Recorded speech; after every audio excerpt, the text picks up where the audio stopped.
অসংখ্য গুণীজনের সামনে আমি ক্ষুদ্র মানুষ।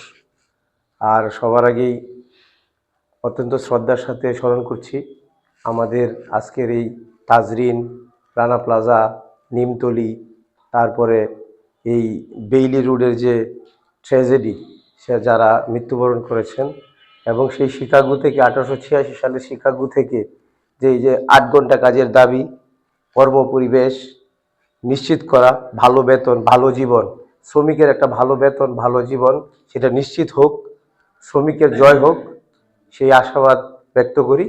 একই সাথে আমরা আমাদের যে কৃষক সম্প্রদায় আছে, তাদের এখন খুব ক্রান্তিকাল চলছে, যারা আমাদের অন্ন যোগায়, তারা জানেন এখন ভালো নেই তারা।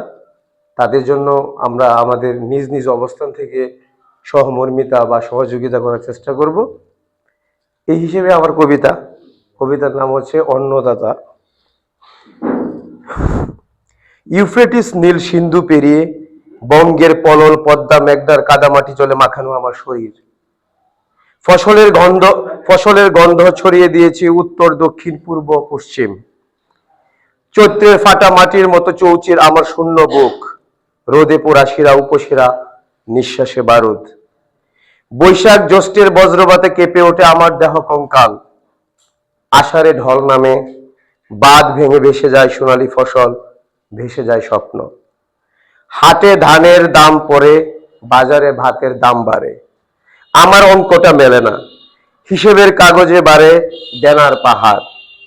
তোমরা হিসেব করো আমার জমির ক্ষেত্রফল, মাপো একর, শতাংশ, বিঘা, কিন্তু হিসেব করো না কত মানুষের অন্ন যোগায় আমার আদিম এই দুহাত। লাঙলের ফলায় লেখা থাকে ক্ষুধার ইতিহাস, বীজের ব্যথর ঘুমিয়ে থাকে আমার আগামীকাল। ধানের শীষে ঘাম জড়ানো এই মানচিত্র আমার আঁকা। আমার অন্যে পুষ্ট হয়ে আমাকে শেখাও সভ্যতা। ধন্যবাদ।